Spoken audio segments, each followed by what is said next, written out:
un dossier commun avec l'OIAC et Saint-Malo-de-Sully pour avoir des conditions financières plus favorables. Et donc, c'est dans cette disposition globale que nous avons engagé une phase de réalisation de diagnostic avec des échanges et des partages qu'on a fait ensemble et des données élargies au pôle de bassin de la communauté de communes, puisque l'OIAC, Dipry, Messac et Saint-Malo-de-Sully constituent un pôle de la communauté de communes. C'est ainsi qu'un cahier des charges commun a été rédigé, avec en accompagnement le conseiller en énergie partagée du pays, et on a recruté un bureau d'études, enfin on a fait des démarches pour recruter un bureau d'études, parce que c'est pas non plus simple, il y a des règles à respecter pour avoir une parfaite légalité et objectivité. Et donc le résultat de cette étude, de ce recrutement, a abouti à avoir comme bureau d'études pour nous aider dans ces travaux de PLU, Ouest Aménagement, que M. Saldiou représente ici ce soir. Alors, bien évidemment, dans les relations avec l'OIAC et Saint-Malo-de-Sully, nous n'étions pas sur les mêmes populations ni surface, donc on s'était arrangé amiablement pour faire une répartition du coût de l'opération, évidemment.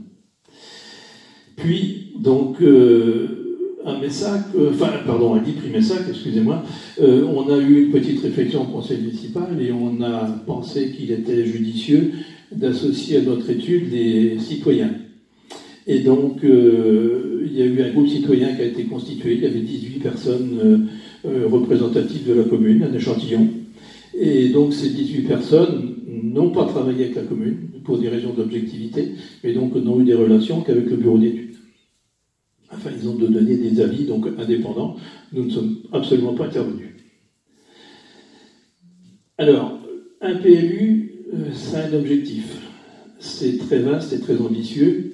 Les obligations ou les objectifs de ce PLU sont d'abord l'élaboration d'un document unique sur le territoire. Je viens de vous en parler, une seule commune au lieu de deux précédemment, donc un document qui s'appliquera sur la totalité de la surface du territoire.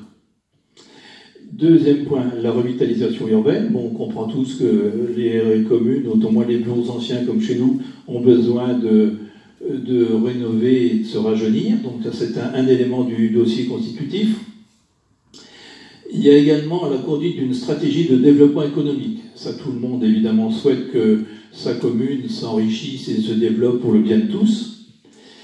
Également, ce qui nous concerne, renforcer l'offre touristique. Nous avons quand même des points intéressants. On a la Vilaine, on a des forêts, on a des chemins, on a des monuments, il faut des sites intéressants.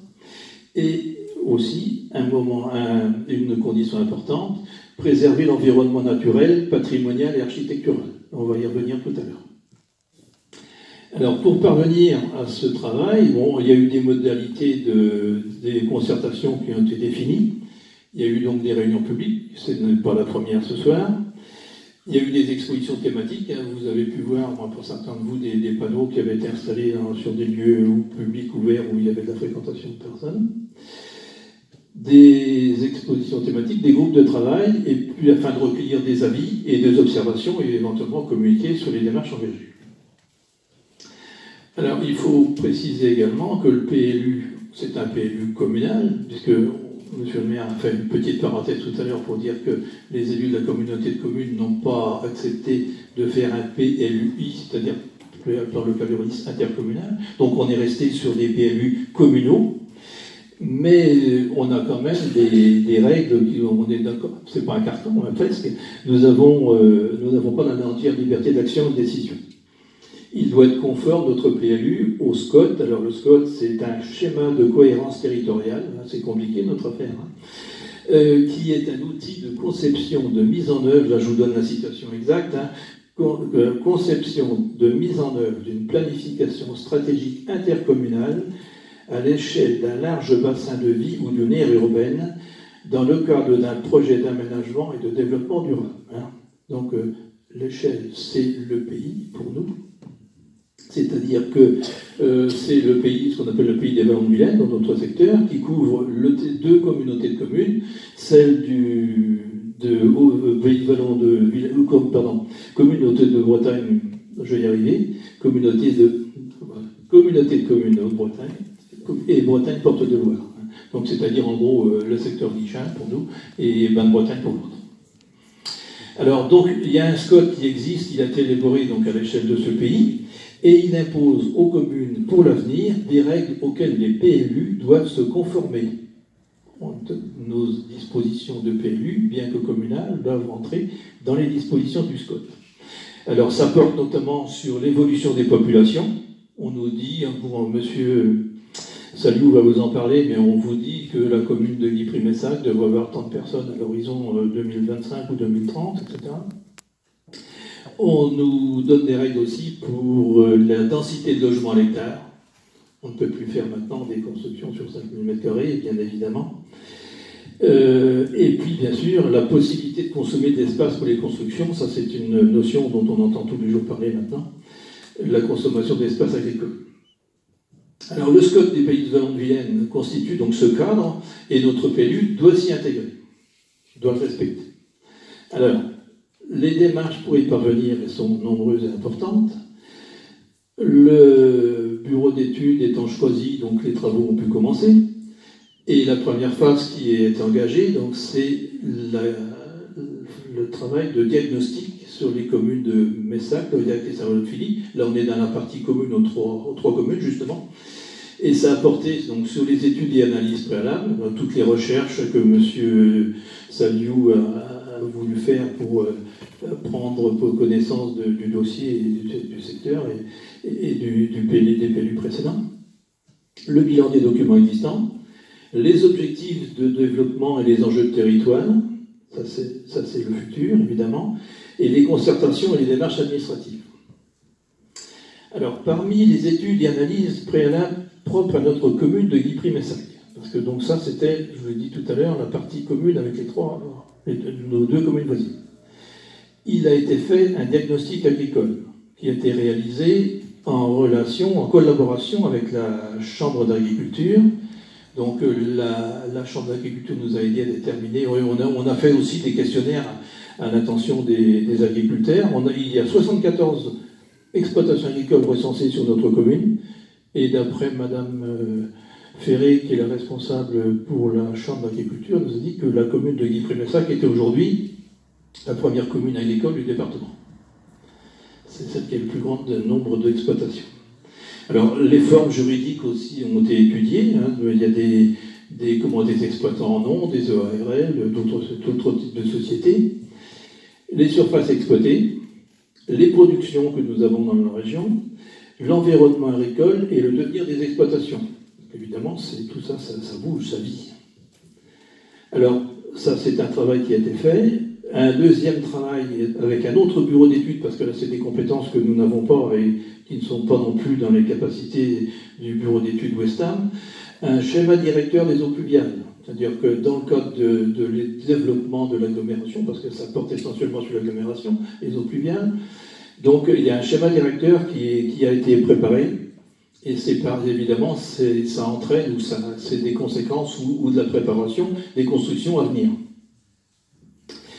Une étude également des zones humides communales destinées à recenser les zones qui doivent être protégées dans un objectif environnemental et qui seront non constructibles. Évidemment, aujourd'hui, maintenant, on protège les zones humides, protection de la nature, des animaux, etc.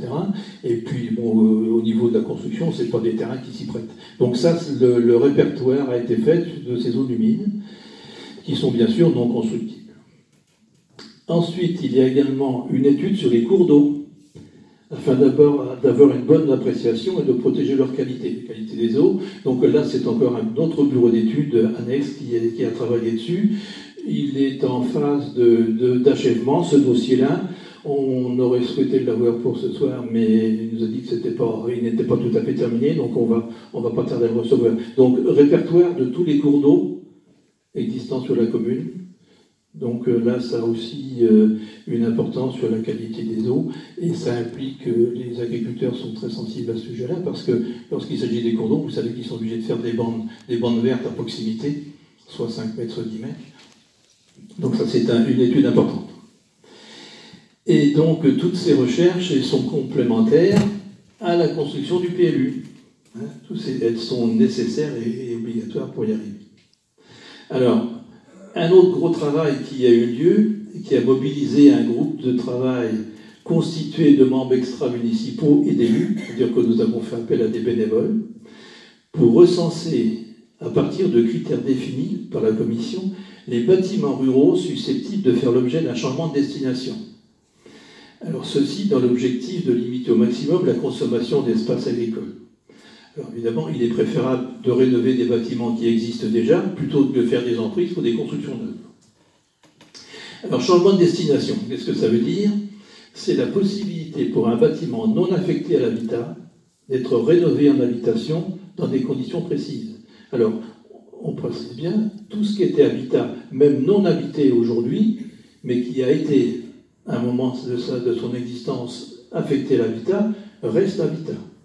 Par contre, quand on dit changement de destination, ça porte sur des bâtiments qui n'étaient pas affectés à l'habitat, des remises agricoles, par exemple, hein, mais pas des hangars en tôle, évidemment, mais des bâtiments agricoles, comme j'en ai vu un ce matin, et donc qui sont ou qui vont être autorisés, dans certaines conditions que je vais vous donner, à être transformés en habitation. Alors, le premier critère que nous avons déterminé, c'est la surface au sol. Tout bâtiment qui fait plus de 60 mètres carrés peut, sur le principe, être transformé et subir un changement de destination. Ça, c'est un des critères. Deuxième critère, il présente des intérêts patrimoniaux ou architecturaux. Donc, il faut que ce soit un bâtiment qui ait un peu de gueule, si je puis dire. Donc, bâtiment en pierre de préférence, couvert en ardoise, mais pas obligatoirement, parce que quelquefois, quand les toitures sont fatiguées, c'est recouvert en tôle. Mais il faut quand même des éléments de patrimoine. Bon, si c'est un bâtiment historique, c'est du patrimoine. Architecturaux, on s'attache essentiellement aux constructions, aux maisons de pays, aux bâtiments agricoles type grande remise, etc. Qu'il y ait également la possibilité d'installer un système d'assainissement autonome, ce qui veut dire qu'il faut quand même un peu de terrain autour, et la possibilité de stationner un véhicule pour éviter de les avoir sur le bord de la route.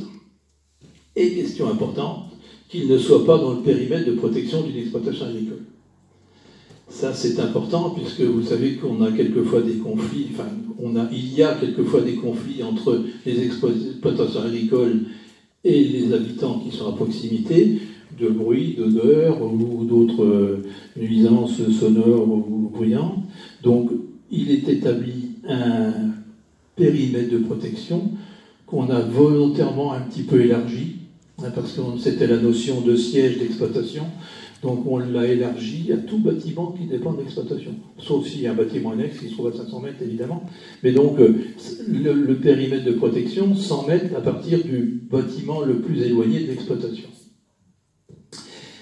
Ce qui veut dire que tout ce qui est à l'intérieur des 100 mètres, pas de possibilité de construction. Tant qu'il y a une exploitation en activité, et pour qu'elle ne soit plus en activité, il faut qu'il se soit passé un délai de 3 ans après la fin de l'exploitation. Alors, sur ces critères, et comme vous le savez, la commune est très grande, nos équipes de bénévoles et d'élus qui ont travaillé ensemble ont repéré 320 bâtiments qui pouvaient entrer dans les critères de sélection. Puis, après examen approfondi, parce qu'évidemment, quelquefois, on n'avait pas la surface exacte ou les critères n'étaient pas tout à fait très bons. Donc, nous en avons retenu 161, dont 67 sont actuellement dans un périmètre de protection agricole. C'est-à-dire que les 67 aujourd'hui, bien qu'ils remplissent un certain nombre de critères, ils sont éliminés du fait qu'ils sont à proximité d'une exploitation agricole pour justement éviter les conflits à venir. Alors, nous en avons donc 94 qui sont susceptibles d'être autorisés à être rénovés dans le cadre d'un changement de destination. Ce qui est déjà beaucoup parce qu'on a participé à des débats comme ce soir avec les communes voisines qui sont beaucoup plus petites. En général, ça tourne à une trentaine. Hein? Ben voilà, nous, on a un territoire qui est très vaste. Alors, pour ce travail qui était considérable, donc j'insiste là-dessus, je tiens à remercier nos bénévoles qui sont venus nous aider là-dessus, et l'important travail de recherche, ainsi que les agents du service urbanisme, et notamment Jean-Jacques Langouette. Il est là, il va se cacher, mais il faut reconnaître qu'il a fait un boulot considérable. Donc je tiens à le remercier tout de suite, parce que moi j'étais bien incapable de le faire, il a une bonne maîtrise de l'informatique, mais on lui en a demandé beaucoup.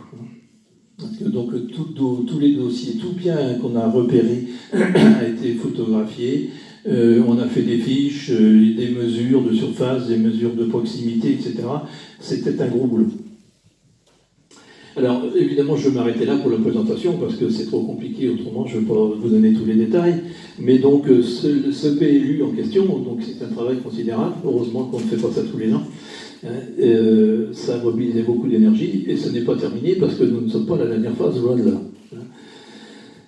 Alors, de la somme de ces travaux réalisés en étroite collaboration avec le bureau d'études Ouestam, donc M. Saliou, nous avons rédigé, enfin, il a rédigé, parce que nous, on a corrigé éventuellement, mais il a rédigé un projet d'aménagement développement durable, donc ce PADD en question, qui constitue la deuxième phase de la démarche du PLU. Et c'est maintenant M. Saliou qui va vous présenter son travail. Je vous remercie. Très bien, donc merci M. Baudouin, bonsoir à tous. Donc moi je suis Philippe Saliou, je suis urbaniste donc à la société Ouest Aménagement. On a effectivement été retenu pour conduire le PLU de Guy Primessac, aider les élus dans cette lourde tâche. Et donc, ce que disait M. Baudouin, c'est qu'on ne le fait pas tous les ans, mais en fait si, puisque ça fait déjà depuis septembre 2017 qu'on y est, et il y en a encore pour un petit moment. Mais ce soir, donc, on vous présente une étape clé, donc, qui est ce fameux projet d'aménagement et de développement durable.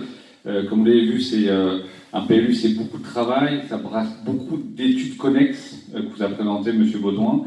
L'objectif, c'est de présenter dans un document synthétique. Alors, synthétique, il fait une bonne... Il fait combien de pages? Il fait une quinzaine de pages.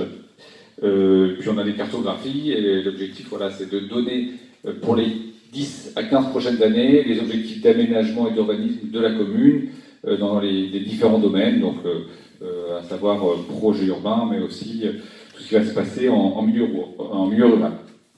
Alors, sur ce type de réunion, certains d'entre vous peuvent rester sur leur faim, puisque l'objectif n'est pas de présenter un cadastre avec des zones constructibles ou non, mais cependant, si vous êtes bien à l'écoute, tous les éléments clés, vous pourrez les avoir ce soir. C'est-à-dire que dans ce document, on va retrouver tous les grands éléments, donc les surfaces constructibles, les principales localisations, etc., etc. Donc la grande logique est là, et demain, effectivement, le travail des élus sera de traduire sur un cadastre, donc le zonage, par un règlement écrit, le fameux règlement, etc., des orientations d'aménagement, ce projet d'aménagement et de développement durable. Et on devra respecter ce qui a été réalisé là, qui a été débattu par le conseil municipal avant l'été, qui a été présenté à ce qu'on appelle les personnes publiques associées, qui sont donc des personnes qui accompagnent et qui encadrent la commune pour réaliser ce PLU. Donc on va retrouver évidemment les services de la préfecture, la DDTM qui est présente, mais on va retrouver aussi les chambres consulaires comme la chambre d'agriculture, etc., etc. Donc voilà, on a aussi un travail de longue haleine, et donc l'objectif c'est de poser une pierre qui va être traduite demain. Donc on va vous présenter, je vais vous présenter ces éléments, cette synthèse. Alors je vais essayer de le faire dans un temps convenable, donc je devrais passer rapidement sur certains points.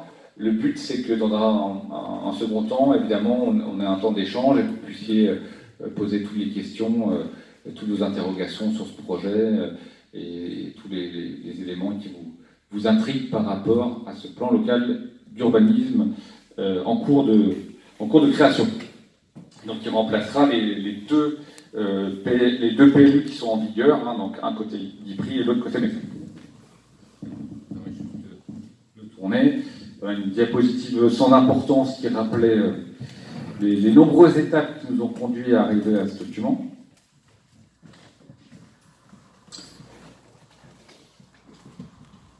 Et nous voilà à ce fameux projet d'aménagement et de développement durable. Donc c'est bien le projet de la commune qui prend en compte le développement durable. Tous les termes ont leur importance. Et durable est bien au pluriel. Donc on a organisé ce projet dans les 4 axes suivants. Le premier, ça va être de vous présenter la façon dont les élus souhaitent renforcer l'agglomération par un projet urbain ambitieux.